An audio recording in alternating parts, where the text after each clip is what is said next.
Hey guys, कैसे हो आप लोग। Welcome to the channel. इस वीडियो में मैं आपके लिए बैटल टू द हेवंस की एक और न्यू वीडियो को डिटेल में एक्सप्लेन करने वाला हूँ। बैटल टू द हेवंस की पिछले एपिसोड में हमने देखा था सियो यान के बौद्ध लिक्विड को चुराकर वो बूढ़ा यिंग सान भाग रहा था। ब्लैक एम्परर में आए बहुत सारे लोग यिंग सान के पीछे पड़ गए थे। सियो यान भी उन लोगों में से था। जिसके बाद वो लोग यिंग सान को एक खूबसूरत जगह पर घेर लेते हैं जहाँ पर वो अपनी रिकवरी करने की कोशिश कर रहा था। लेकिन उसी जगह फिर हान फेंग भी आ जाता है और हान फेंग वहाँ पे आकर अपनी रियल आइडेंटिटी सभी के सामने रिवील करता है। सभी को अपने पावर का एक जलवा दिखाता है। अब आगे सुदोसो एपिसोड बिल्कुल उसी जगह से शुरू होती है जहाँ हान फेंग की रियल आइडेंटिटी जानकर सभी लोग शॉक्ड हैं और सबसे ज्यादा शॉक्ड यहाँ पर सियो यान है, जो कि शॉक होने के साथ साथ बहुत ही ज्यादा गुस्से में भी है। वो हान फेंग से गुस्से में कह रहा है, तुम ट्रेटर, तुम अभी तक जिंदा हो। लेकिन सियो यान की ऐसी हालत को देखकर हान फेंग उसके ऊपर हंसता है, कहता है, मेरी इस कंडीशन का जिम्मेवार तुम हो। सच में इसके लिए मुझे तुम्हें शुक्रिया अदा करना चाहिए जूनियर ब्रदर। अगर तुम नहीं होते तो मैं कभी भी अभी जिस पोजीशन में हूँ वहाँ नहीं पहुँच सकता था। जिसके बाद हान फेंग अपने हाथों को बढ़ाता है और फिर के सामने एक हॉल ऑफ सोल का स्पिरिचुअल लैंप आ जाता है। इस चीज से ये साबित होता है कि हान फेंग अब हॉल ऑफ सोल से जुड़ चुका है।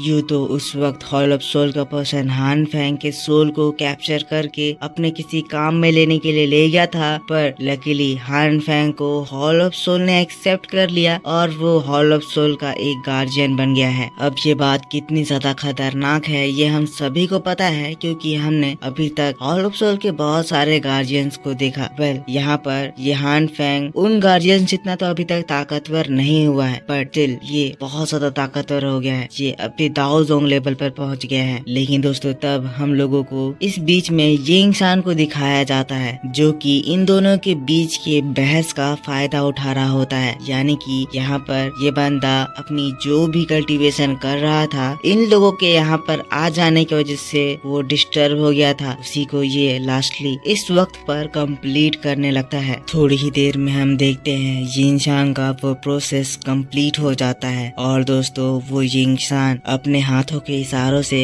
अपने जो वो वेरियस क्लोन्स बनाया था उन सभी को अपने पास बुला लेता है। सुक्वेन जो उस जगह पर उन बॉडीज की रखवाली कर रहे थे वो भी इसका कुछ नहीं कर पाते हैं। वेल इसके बाद सुक्वेन भी उन बॉडीज की एनर्जी का पीछा करते हैं। वेल फिर इधर हमें हान फेंग को दिखाया जाता है, जो कि उस हॉल ऑफ सोल की एनर्जी को अपनी नाकों से सोख लेता है और ये करने के बाद उसकी एनर्जी में एक बहुत ही बड़ी बूस्ट आ जाती है। इसका फेस बहुत ही ज्यादा क्रीपी डरावना होता है, जो कि फिर शर्यन से कहता है, इस बार मैं तुम्हें नहीं छोड़ूंगा। इस बार मैं तुम्हारे सोल को तुम्हारी बॉडी से बाहर निकालूंगा। जिसके बाद मैं तुम्हें बताऊंगा कि डेथ के बाद तुम्हारे डेथ से भी बुरा कुछ चीज हो सकता है। यहाँ दोस्तों शर्यन हान फेंग की बातों को सुन रहा है, लेकिन शर्यन थोड़ा सा भी नहीं घबरा रहा है। यहाँ उल्टा वो गुस्सा रहा है, क्योंकि ये हान फेंग भी अब हॉल ऑफ सोल के साथ है और शर्यन हॉल ऑफ सोल को तबाह कर देना चाहता है। लेकिन दोस्तों इसके जले पर नमक छिड़कते हुए हान फेंग दोबारा से कहता है, वैसे तुम्हारे बॉडी के अंदर मैं उस ओल्ड गाय की ऑरा को फील नहीं कर पा रहा हूँ। आखिर वो ओल्ड मैन कहाँ गया? ओहो मैं भूल गया था, वो बुढ़ा तो अब सोल पैलेस के हथे चढ़ चुका है। वो सोल पैलेस के कब्जे में है। वैसे उसे नहीं लगता था कि तुम उसे बचा लोगे। हंसता है फिर कहता है, ऐसा लगता है जैसे इतने सालों के बाद भी वो बुढ़ा अंधा ही रह गया। वो अभी भी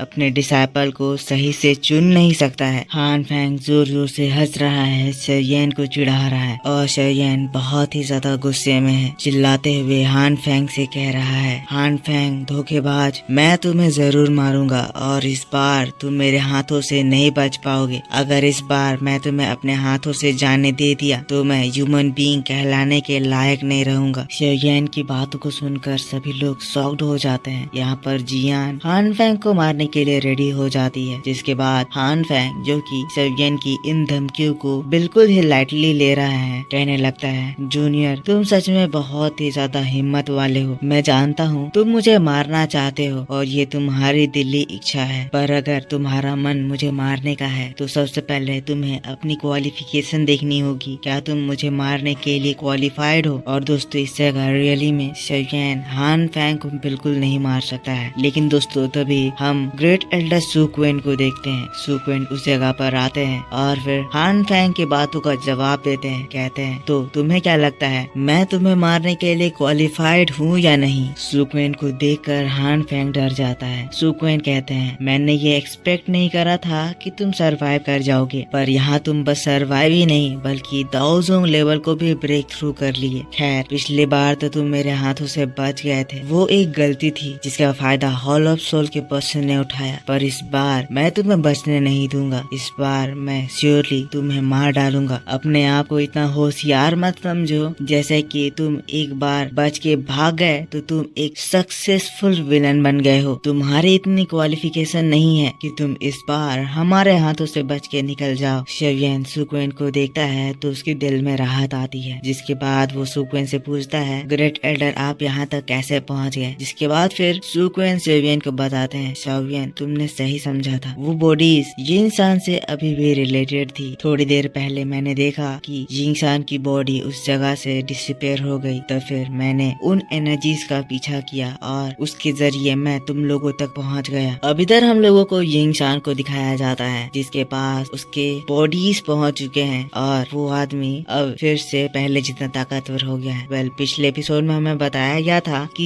यिंगसान जितने भी अपने बॉडी को डिवाइड करता है उसी के साथ साथ उसकी पावर भी स्प्लिट हो जाती है। सभी उसकी बॉडीज उसे मिल चुकी है, तो यिंगसान अब बहुत ज्यादा ताकतवर हो गया है। कह रहा है शुक्रिया, तुम लोगों ने मेरे लिए समय निकालने में बहुत ज्यादा मदद करी। जिसके बाद वो उस जगह पर अपनी एनर्जी का एक जोरदार ब्लास्ट कर देता है। ब्लास्ट से वहाँ पर यिंगसान के करीब सभी लोग ही उड़ जाते हैं। यहाँ फिर यिंगसान मौका पाते ही वहाँ से भागने लगता है, पर यहाँ पॉइजन गर्ल जो कि उन सभी से सबसे ज्यादा स्टेबल है, यिंगसान को पकड़ने के लिए उसका पीछा करने लगती है। सामने से वो यिंगसान के ऊपर अपने पॉइजन बीम से हमला करती है। यिंगसान उससे बच जाता है, तुरंत ही अपना डायरेक्शन बदलता है और दूसरी ओर भागने लगता है। पर पॉइजन गर्ल के साथ साथ और भी लोग यिंगसान का पीछा कर रहे हैं, पॉइजन गर्ल के पीछे है। और तब सामने से ब्लैक एम्परर रीजन के लीडर मो तियांग का हमला आता है। यहाँ पर उसके हमले से भी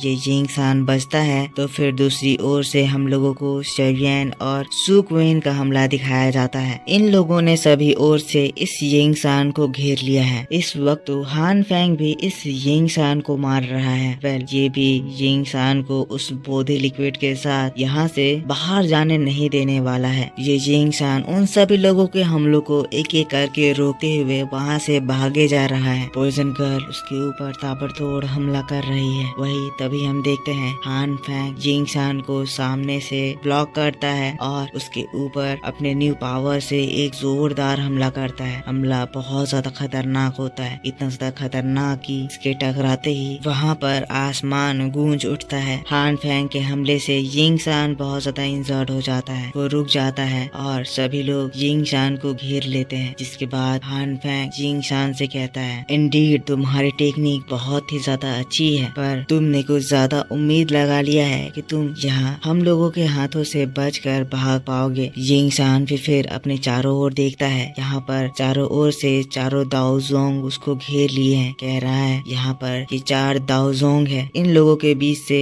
बचकर भागना बहुत ही ज्यादा मुश्किल है। जिसके बाद वो अपने हाथों में वो बोधि लिक्विड निकालता है। कहता है लगता है ये बोधि लिक्विड आज मेरे नसीब में नहीं है। और फिर वैसे ही वो उस बोधि लिक्विड को उन लोगों के बीच में उछाल देता है। ये नजारा देखकर सभी लोग शॉक्ड होते हैं, पर यहाँ सभी लोग ये सोच रहे हैं कि यहाँ ये यिंगसान दोबारा से कोई ट्रिक चलने की कोशिश कर रहा है, इसीलिए उस बोधि लिक्विड के ऊपर कोई भी कुछ भी एक्शन नहीं करता है और सभी लोग इस यिंगसान को ही देखते रहते हैं। लेकिन हम लोगों को जियान को दिखाया जाता है जो कि उस बोधि लिक्विड को पकड़ लेती है। जोर से चिल्लाकर कहती है अगर किसी को ये नहीं चाहिए तो मैं इसे रख लेती हूँ। शवियन के पास जाती है और वहाँ पर उस बॉक्स को खोलने लगती है, तो शवियन घबराकर उसे रोकने लगता है और जैसे ही उस बॉक्स को वो अनलॉक कर देती है वहाँ पर एक बहुत ही तेज रोशनी चमकती है। रोशनी को देखकर सभी लोग हैरान रह जाते हैं। तब सामने हम देखते हैं कि वो बॉक्स रियल था, यहाँ पर सच में वो बोधि लिक्विड थी। और दोस्तों वो बोधि लिक्विड अब शवियन की टीम के पास आ चुकी है। और दोस्तों बस इसी बात के साथ बैटल टू द हेवंस का ये एपिसोड इस जगह पर खत्म होता है। आई होप आपको ये वीडियो पसंद आया होगा। वीडियो पसंद आया है तो जरूर से इसको एक लाइक करना। नेक्स्ट एपिसोड आपके लिए बहुत जल्द आएगी, इसीलिए चैनल को सब्सक्राइब कर लेना। मैं मिलूंगा आपसे नेक्स्ट वीडियो में, तब तक के लिए take care, bye bye and thanks for watching.